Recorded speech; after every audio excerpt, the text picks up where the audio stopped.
A very good evening to you, and thank you so much for tuning in to listen to this program, Spectrum, coming to you live on Radio 1 FM 90.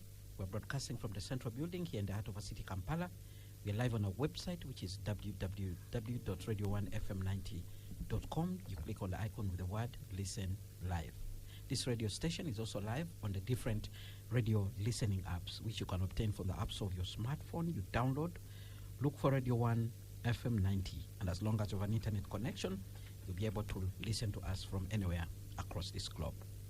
We do value your feedback and do encourage you to share with us your thoughts. Could be questions or comments via the WhatsApp line 0703 090 090. And the guest tonight on this show will be responding to you. My name is Kenneth Anderson Lukwago, your host. And today we'll be looking at political dialogue under the National Consultative Forum. Well, we know the Political Parties and Other Organizations Act did put in place the National Consultative Forum, which is a forum of all registered political parties in Uganda, and is supposed to be chaired by the Electoral Commission, the Secretary of the Electoral Commission. Now, this forum, among other things, has to foster dialogue among political parties and also champion the principles that promote democracy and good governance in our country. We'll be looking deeper at the responsibilities of this consultative forum and what exactly it has done so far and the role it's playing as we begin the electoral process in our country. And as you might have heard from the news, 15th January 2026 will be the polling day for presidential and parliamentary election. That date has been confirmed and announced by the chairperson of the Electoral Commission. Earlier today, he was flagging off nomination of parliamentary candidates, which will also commence tomorrow. And we know the presidential candidates have continued to trek around the country to look for votes. President Yoweri Museveni was in Acholi sub-region today. NUP party president is in Bunyoro sub-region. Nathan Nandala Mafavi has also been on the trail and looking for votes. And so have the others also been in the different areas sharing their manifestos with the voters with the hope that the voters will actually trust them. And so far, not so bad. We have not seen any challenges in regards to, interference with the campaign process from the security, apart from the incidents reported by the NUP where they have been diverted from what they think are the routes they should be using. There was another incident today in Kikube where there was a blockage by the security forces there, but the candidate managed to make it to the rally venue and addressed the gathering. Nathan Nandala Mafavi has been in Kabong town. He was also, blocked there, but he got out of his car and walked to the campaign rally where he managed to speak to the people from Karamoja sub-region. And so we will begin with a quick analysis of what has transpired so far. And in the studio right now, I have one guest. The other one is on the way. Let me introduce Mr. Okot. Mr. Okot Robert. He's a lawyer and a political analyst. Good evening, Okot. Thank you so much for joining us. Good evening, Anderson, and good evening to the listeners. I'm glad to be back to the Spectrum. We expect to be joined here by Honorable Godfrey Chiwanda Suvi. He is the chairperson of the National Consultative Forum. He's from the NRM, and not so long ago he was chairperson of that political party in Buganda region. Okot, so far, the campaign process, the presidential candidates, you've seen them moving across the country. What is your analysis of the situation so far? I think, Anderson, if you were to analyze what is happening on the campaign trail now, you also need to look at maybe a year before campaigns start. Yeah, because there is quite a lot that happens within that 1 year until when candidates actually start campaigning. Yeah, in 2020, you had people abducted, people being shot, people being opposition politicians being taken to detention centers. Yeah. But while some of these things have happened in this 1 year, with the campaign trail, it seems to have been quite a different situation for at least for now. Yeah. In 2020, you had Bobby Wine being denied access to hotels. You had Bobby Wine being denied access to a number of places. We had COVID-19. Yes, we had COVID-19, but some other candidates had access to those facilities. Yeah. So this time around, when you see that Bobby Wine can freely go and sleep in Hoima Buffalo Hotel or in a hotel in eastern Uganda without having to struggle with hotel management, probably there are two things that could explain that. Either the incumbent is so comfortable that he feels he doesn't have to sabotage Bobby Wine, or maybe there might have been a change of soul within security forces. That maybe they don't need to be rough towards the opposition during the campaigns, and maybe they have learned that each time they confront opposition politicians on their campaign trails, there is quite a lot of violence that happens. Yeah. And for someone like President Museveni, who also wants to show that he's regularly and democratically elected, yeah, he probably also wants a peaceful election. There could also be the idea that the election is being deliberately made to look that way, yeah, such that people don't have as much interest in it. Yeah. But you could say that the security forces seem to be behaving much better than they previously have. Yeah. Though some people could say that maybe the security forces have done what they needed to do in as far as putting out people that would have been a headache to them in the campaign trail. Well, today I happened to attend one particular dialogue here in Kampala where, human rights activists actually praised the security forces and said they are doing a good job. But one particular person said he's surprised that people are praising the security forces for doing what they're actually supposed to do. It says this is the ideal situation where we need to be in. Anderson, there has always been the debate about the role of security forces in elections. Yeah. How do they come in? Who is supposed to summon them? Yeah. But now you have a situation whereby, okay, the Electoral Commission that should be the one to summon security forces to offer support during elections doesn't seem to be the one that is calling shots. You've previously had some people within the security forces saying that all presidential candidates will be guarded by only SFC. Yeah? But is that the mandate of those people? Or should it be something that comes from the Electoral Commission, having assessed that there is actually danger to the lives of presidential candidates? And indeed, we saw the Electoral Commission handing over policemen, not SFC soldiers, to the presidential candidates. But when you look at the campaign trail, you actually see soldiers. Yeah. If you saw one of Bobby Wine's campaign trails, I think either yesterday or today, you could see policemen, and then you could also see UPDF officers. Which is understandable. This has been explained severally, that the police can invite the UPDF to support them. There must be a very serious cause for you to invite the UPDF. Okay. The UPDF's training is quite different from what the police go through. Yeah, the UPDF's role is to defend us as a state. Yeah. Now, when you make it easy for the UPDF to come into elections, you're militarizing elections, which is not a good thing for our democracy. All right. Let me take you a little bit. When I asked you about the current situation of the campaign, you said all is calm, and you said it's a possibility that maybe the incumbent is too comfortable. What would make him too comfortable?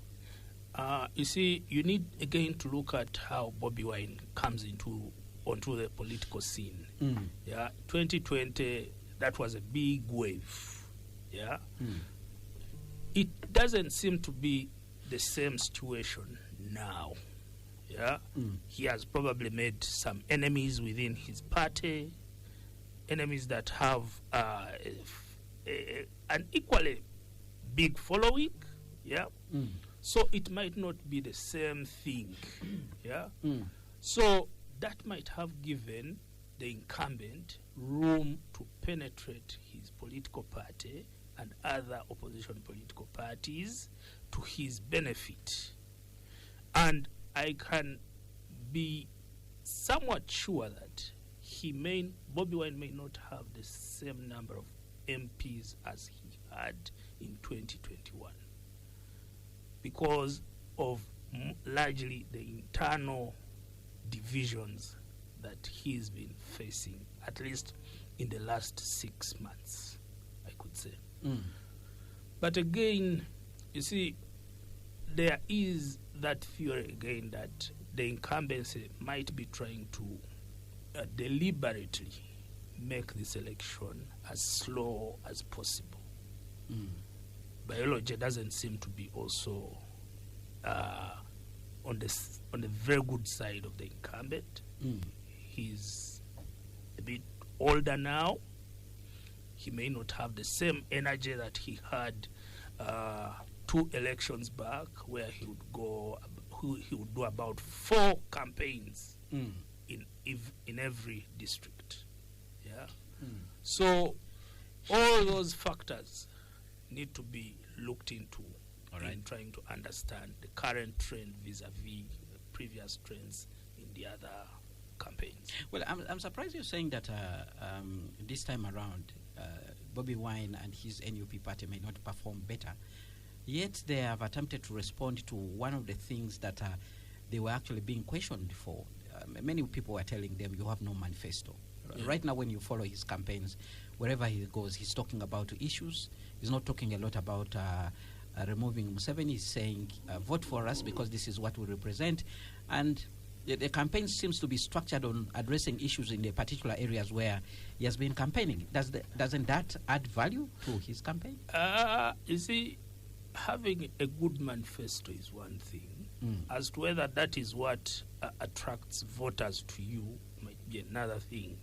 Yeah, because you see, you might have people that come to his campaigns because of the vibe that is around his campaign trail. Yeah. Can you explain the vibe? Now you see, this is a celebrity politician. Yeah. There are people that might want to come and listen to him sing for them as well, because he actually does sing. Yeah. Now, when it comes to ideas from their manifesto, I've had the opportunity of looking at it. It has very good ideas, very progressive. Now, when it comes to these campaign events, sometimes they don't have the time to bring out their manifesto. Yeah. Either because they have understood that the manifestos might not be what attracts people to their campaign trail. Yeah. Of course, for President Museveni, for him, he has been sticking to his manifesto. He's telling you that we need to protect what we have so far done. Yeah. Now, for some of Bobi Wine's campaigns, you will notice that he tends to veer off the manifesto and probably responds to the immediate needs of the people. Which may not also be bad. Yeah. Okay. In your view, why is the NRM running under a manifesto that says protecting the gains? Why would that be their catchphrase? Of course, now the NRM feels that in these 40 years, they've probably done a lot for the country. One of the things they brag about is stability. That stability can be questioned. Because some people could tell you that is stability really the absence of war? Or is it more than that? Does it include people having food to put on their plates? Does it include people having money in their pockets? Does it include people being able to go to quality hospitals or going to quality schools? So things like that. And then, of course, they also brag about having put up a good infrastructure. Most especially roads, the road network, according to them, has increased. So those are some of the things that they pride about, and they feel that they need to protect this stability, in quotes, such that they can propel us to the next stage of development as a country. All right. And you've also seen the manifesto of NUP, which says a new Uganda now. You've seen the manifesto of Nathan Andala Mafabi of the FDC, which says fix the economy, money in your pockets. What do you think about those phrases? And what do you think? Those phrases are very progressive, and I wish they had the opportunity to implement them. Because as a country, I think we need to get out of this stage where we are looking at small developments. We need to get to a stage whereby we have a lot more manufacturers in the country. We have a lot more people involved in the economy. We have better quality social services.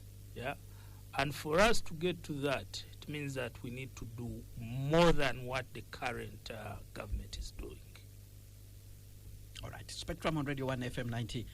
Topic of discussion today, we are looking at National Dialogue and the National Consultative Forum, but we chose first to get some feedback, get some analysis on what is happening on the campaign trail. We expect our second guest, who is Godfrey Chiwanda, to join us. Is the chairperson of the National Consultative Forum. He confirmed that he will be here, but seems he has been caught up. So in studio right now, I have Mr. Robert Okot. He's a lawyer and political analyst, and I do encourage you to share with us your thoughts via the WhatsApp line 0703-090-090. Now, Mr. Okot, yes. Let's look at the issue of the National Consultative Forum. What do you know about it and its role in the body politic of our country? Now, Anderson, maybe what we need to look at first is that, you see, the search for national consensus or political consensus has been a dominant topic across African countries, right from the end of the Cold War through the 1989 wave of democracy. So you realize that countries have been seeing dialogue as something that can help them develop. And this has been mostly in countries that have been ridden by conflict. And again, this kind of conversation has partly been shaped by efforts from our development partners. And when you look at our current national dialogue framework, you realize that, again, our development partners have had a role in it. The National Consultative Forum, which is which really is a body that brings together all political parties in the country, is one of those things that have been theorized and implemented through efforts from other people as well, most especially our development partners. Now, you asked me about NCF itself. We have already noted that it brings together political parties, which is one of those things that could help us forge a national dialogue. But for us to even get to the point of discussing a national dialogue, it means that there must be certain issues to dialogue about. When you look at Uganda now, do we have certain issues that we need to dialogue about? Of course, we need to look at our politics. Our politics seems to be polarized. Yeah. Polarized. Yeah. You have a situation whereby opposition politicians feel like they are not given enough space to express themselves or to implement their political plans. Yeah. And then you have a population that seems to be increasingly frustrated by the going-ons of the day. You have a lot of unemployment, yeah, and then you have people that look at certain things from tribal perspectives, yeah. You've just seen the issue of the Balalo in northern Uganda, yeah. You've seen a number of things happening across the country, yeah. So one of the ways you can look at this and how you can come up with a solution is by engaging in a national dialogue. And what I see now is that we have a legal framework already. Yeah? But for that legal framework to work, there has to be certain conditions in place. It has to be a dialogue that ensures that all parties involved are speaking from the same table and from no vantage point, or not favoring any candidate or any party. But what we see now, and what gives a lot of people trouble in believing in what we call a national dialogue or efforts towards a national dialogue, is that you have one party summoning the other parties, or wanting to be in a position where they summon the other parties. And you must have seen that from the inner workings of IPOD, yeah, which has previously been a loose organization of political parties represented in parliament, which is now an organ of the National Consultative Forum. But when you look at the way they hold their meetings, you have one person on the other side and the rest of the people on the other side. Yet ideally, we should be having them seated on the same table with no signs of one party being favored.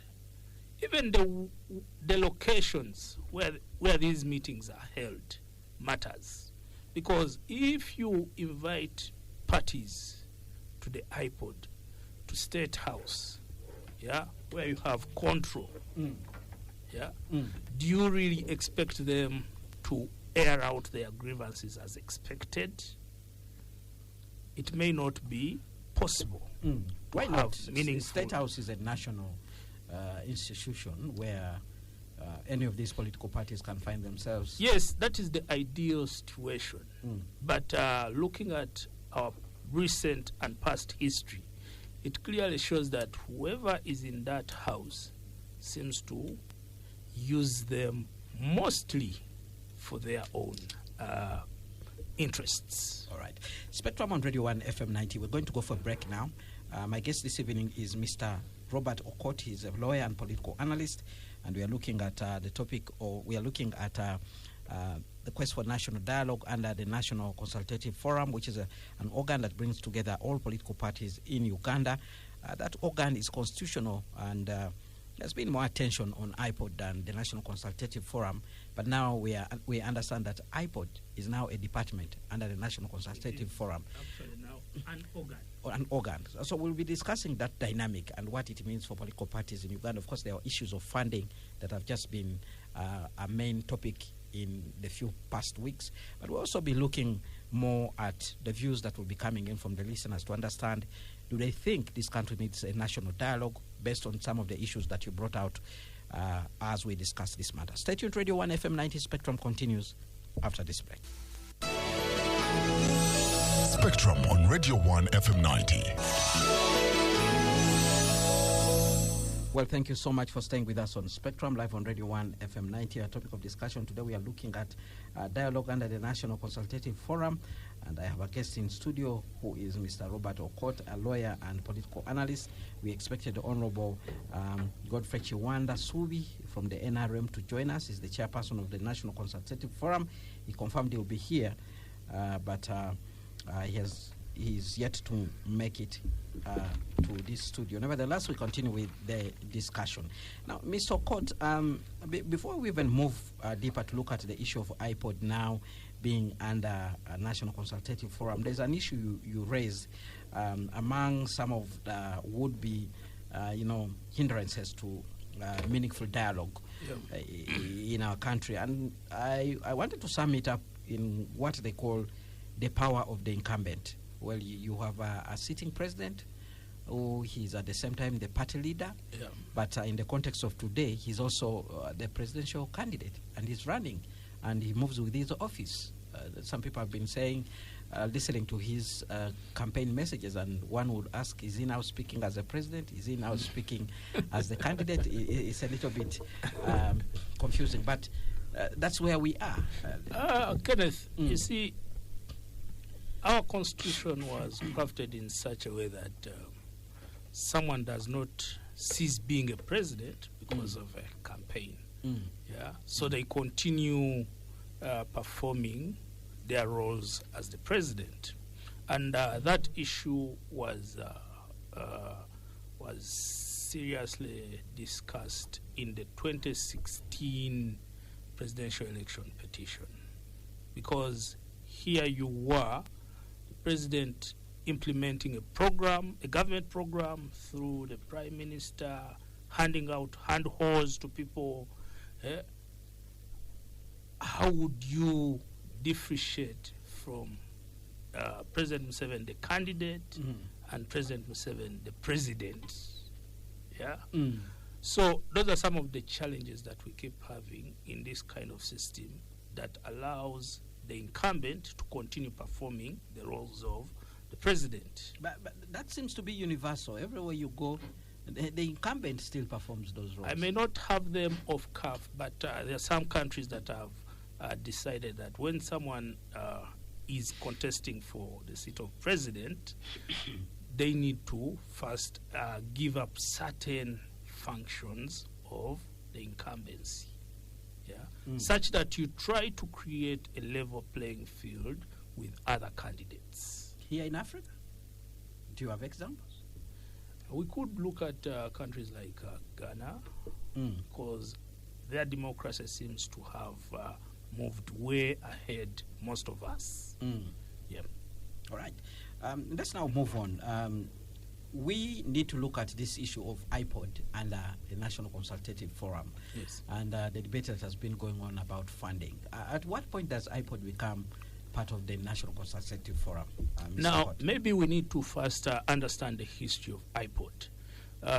iPod was formed in 2009, as a platform, or as a loose coalition of political parties with representation in parliament. And one of their objectives was to foster intra-party dialogue within themselves.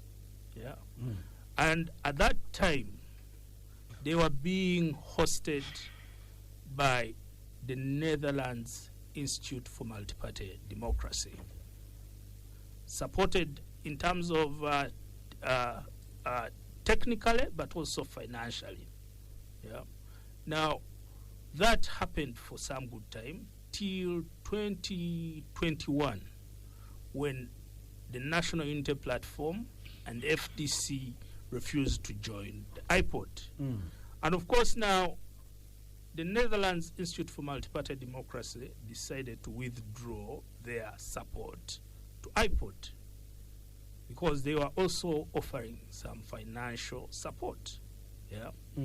Now, because of that kind of gap, the state now decides that actually, let's make iPod a government institution. And that's how the Political Parties and Organizations Amendment Act of 2025 comes in place. And it makes IPOD one of the organs of the National Consultative Forum. The National Consultative Forum initially was an organization that brought together all political parties. Yeah. But now, in addition to IPOD, you now also have an organ looked at as the non-represented political parties. Yeah? Those parties that do not have any member of parliament. Yeah? That is where the likes of UPM fall. But now, getting to the idea of funding, of course, now it doesn't certainly make sense to the NRM for them to continue having an iPod where the biggest opposition political party does not sit. For a government that also wants to look like they are democratic and making effort to ensure that there is political cohesion within the country, it makes a lot of political sense to them that NOP is part of IPOD. So it is not surprising that NOP now finds itself in a situation whereby they have to be part of IPOD, and what the state has done is to ensure that for them to access funding from IPOD, they need to be part of IPOD. The challenge, of course, now here is that while the law is saying that funding is restricted to members of the NCF, which NOP is already a member, how then do you say that they cannot access funding simply because they have not yet applied to be members of the IPOD? Because IPOD is an organ of the NCF. Which one is bigger? The NCF is bigger, because it brings together all political parties. So IPOD is simply an organ of the NCF. But of course, this is now something that is subject to constitutional interpretation, and there is, I think, already a constitutional petition in court. We hope that the best decision comes out of it. All right. And when you look at that kind of situation where political parties struggling to get financing, and then the avenue that is created through the taxpayers' money is facing those kind of challenges, does that augur well for democracy? Now, you see, Anderson, what we are having here is public funding of political parties. And normally, public funding of political parties is intended to create a level playing field for all candidates involved. Of course, now here, the way our funding goes out to political parties is also dependent on your strength in parliament. So for NUP, which is the second largest party represented in parliament, the money they would expect from the state would be good enough to push their campaigns. Therefore, denying them that money really, in a way, disables them from fully participating in the election. In 2020-2021, NUP might have had a lot more well-wishers willing to donate to their funding. It doesn't seem to be the same case today. And here you are dealing with the incumbency that has access to state resources. They have access to media. They have access to a number of other facilities that you as an opposition candidate may not be having. So this kind of funding would be a serious boost to their election campaigns. You have political parties that are struggling to have candidates that can pay their nomination fees. that might not be the case for the incumbent political party. Yeah, it wouldn't also have been a serious issue for a party like NUP, because the amount of money they were expecting from the state would have been able to help them navigate some of these challenges. Yeah. All right, Spectrum on Radio 1 FM, and we have comments that are coming in from the listener. I want to read out one of the comments, and it says, good evening, Spectrum. Museveni is not ready to hand over power peacefully to anyone else, even if it's one of the NRA historical. That's the reason the police and the UPDF are acting in the way they are, following orders from above. Uganda must vote for no massively. That's Mawa Amaza listening in from Moyo. Let's interrogate that particular statement. Museveni is not ready to hand over power. Did you get that feeling that he can't hand over power? Of course, that one is hard to see through, but you just need to look at the trend. Yeah, from 2001, 2006, you've had promises of I'll retire in this year. Yeah, and then, of course, we are getting to a point whereby, okay, people are now getting a lot more concerned about the transition. Yeah. But also, we need to put it into consideration that he's now older. Yeah. Yeah. So, I don't think it's not in his mind to plan for his retirement. It should be there, I would expect. Yeah. But again, Ugandans should not lose hope because one person doesn't seem to be willing to retire. Yeah. You've just had Paul Biya of the Cameroon. Yeah. Losing power. Yeah. And then you've also had presidents in some other countries that didn't seem to want to retire, but circumstances could not allow them continue. You had Robert Mugabe, very powerful. Yeah. So those that are seeking or advocating for change should not get tired. All right. Comment comes in, the elections appear to be calm, not because security forces have improved on their discipline, nor it's because the population has been cowed down to the extent of not demanding for what they are legally entitled to. That's a comment from Kaumadigo, who is in Mitiana. Then we have another comment. Is it in order for Mr. Museveni to go around giving out district like what he did in Tororo recently, where he granted people their wishes and split the district into 4 districts in order to appease the voters to vote for him? Isn't it in itself corruption of the highest order? Then another comment from Abe, that's a comment from Abe Kwizera, who is in Kawempe Kutano. He adds, we all know that giving out or donating anything out by the presidential candidate during campaign season tantamounts to corruption. Then we have another comment here. Okama Emmanuel, listening in from Mukono Municipality, says if Mr. Okot is saying no crowds are due to who Chagulanyi was a celebrity, then permit me say that the most of those in the NRM campaigns just come to have a chance of seeing the dictator. As it stands in Uganda, EC with orders from the top decides the number of NRM MPs, and if truly the president is very confident in his popularity, let him conduct free and fair elections. In fact, perfect election, because we know the whole election process is under him, Mr.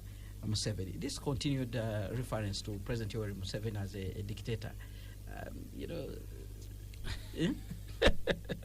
What do you think? You see, I think we find ourselves in a difficult situation.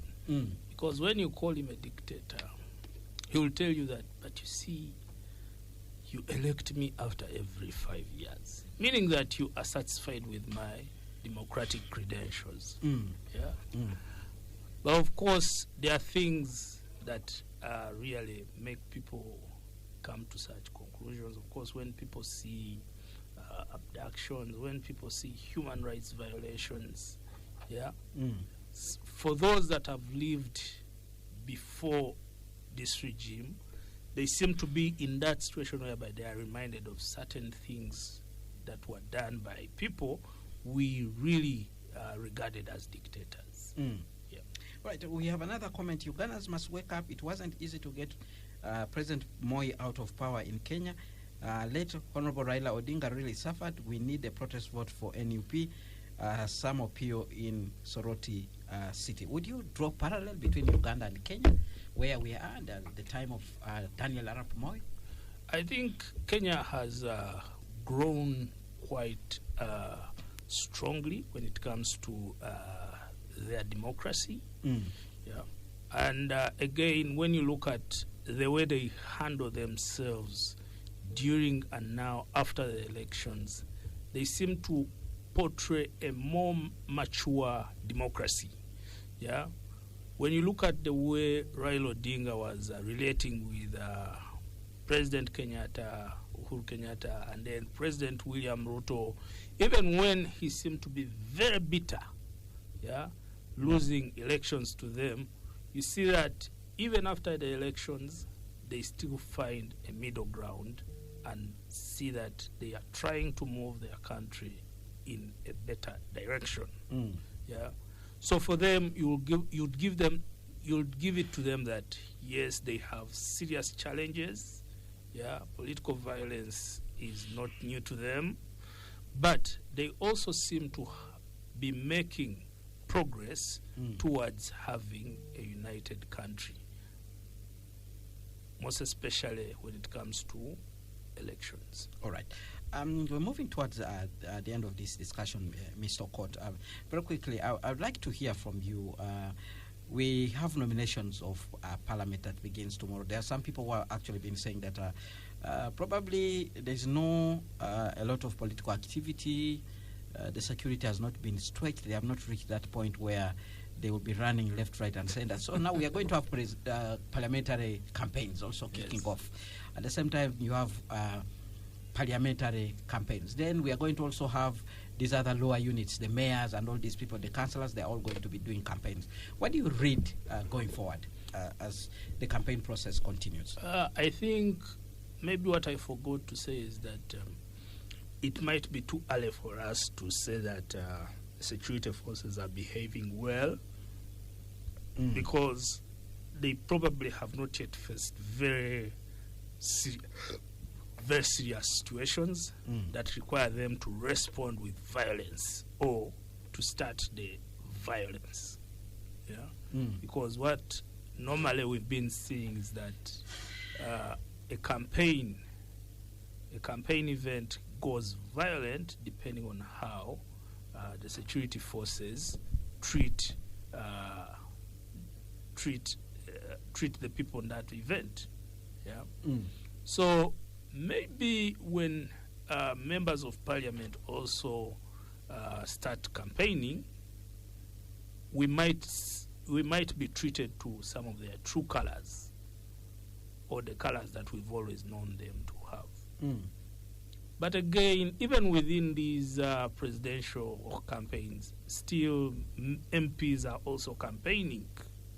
So what we should only hope for is that security forces have probably had a change of heart, or they have had a different strategy laid out for them in as far as managing crowds is concerned in this election. Yeah. All right. Now, going forward, we want to hear from you as a political analyst on some of the concrete steps that actually need to be taken to sort of pacify our political and election process going forward.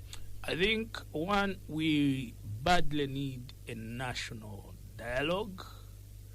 Of course, there have been efforts towards having one, but those efforts have not yielded result. But for that national dialogue to happen, one, it has to ensure that all parties to the dialogue are treated equally. Yeah, it has to be a respectful one, and it has to be very focused on issues that hurt Ugandans. The other thing that could be done is to get back into a constitutional review. The 1995 constitution that we are using today has probably gone through a number of changes that have a lot of impact on Ugandans. Yeah, Mm. you've had presidential term limits lifted. You've had the age limit lifted. You've had a number of other things done to the constitution. So it would be good to have another constitutional review such that whoever is charged with that task gets to know what Ugandans currently feel about the state of their democracy, the state of affairs generally within the country. Mm.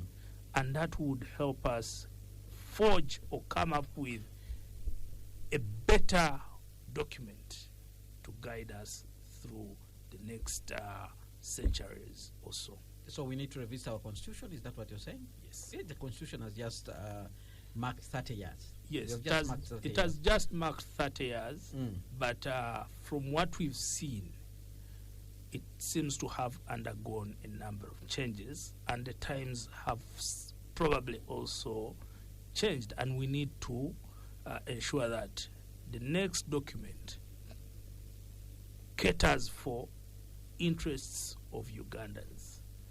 The population that we had 30 years ago, when that constitution was being promulgated, has probably changed. Mm. Yes. All right. Spectrum on Radio 1 FM 90. My guest is Mr. Okot Robert. We're about to come to the end of this discussion, Mr. Okot. And we expect more comments actually to come in from the listeners. And one would say that the quality of our political parties are also an issue that we need to look into. Earlier on, you referred to the unending feuds in political parties. Let's look at the situation of the Uganda People's Congress, one of our oldest political parties. Because of the feud that they have, they couldn't even register a presidential candidate. And we saw what was happening in Parliament yesterday with Honorable Jimmy Akena coming to tears, thinking that he was actually being blocked from running for president. Issues of our political parties, are they viable? Do we need to think deeper? I think how we can build such institutions? when you look at the way our political parties are built, most of them are built around individuals. Yeah. And most of them do not take much effort in terms of building capacity of their members. Yeah. And one of the reasons why the NCF, or the National Consultative Forum, was set up was to help political parties build internal capacity. The same thing with iPod. Yeah. But then when you look at the way things are right now, yeah, you've had NUP trying to come up with a leadership school. But what has happened to that school? Everything was recently put down. Yeah. So when we put up some of these structures like the NCF or iPod, I think other than putting them in word, we also need to follow them with political will, such that we actually see results coming out of these initiatives. Yeah. Otherwise, even individual political parties need to put in effort to ensure that they build structures as opposed to individuals. All right. A comment comes in from Moffat, who is listening in from Kampala. Yes, it's Kenneth. We, as a country, we are living in an illusion. Politicians can think what they want, but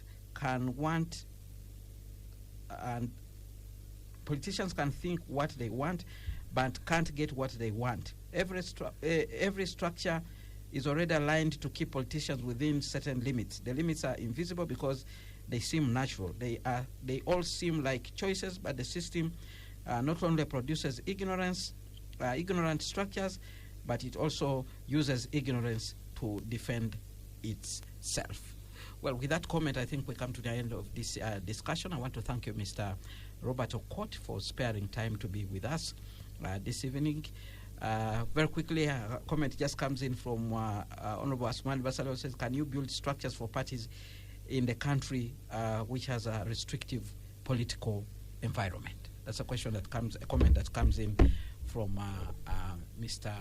Asman Basaliba, Honorable Asman Basaliba. Would you like to respond very quickly? It's good that Honorable Asman heads a political party, and I've had interactions with their party. You see, sometimes even within the hardest of situations, you have to do your best to try and overcome some of those challenges. Because when you look at the kind of incumbents that we have now, they may not be willing to give you that room unless you fight for it. All right. With that, we come to the end of Spectrum. Thank you so much, Mr. Court, for making time to be here. And thank you very much, dear listener, for tuning in and contributing to this discussion. Tomorrow, same time, another topic will be on the air. But for me and Mr. Court, we want to wish you a good night. Stay tuned to Radio 1 FM 90 because the news in English with Miss Josephine Dagano is up next. Thereafter, the Soul Train with BB Jr.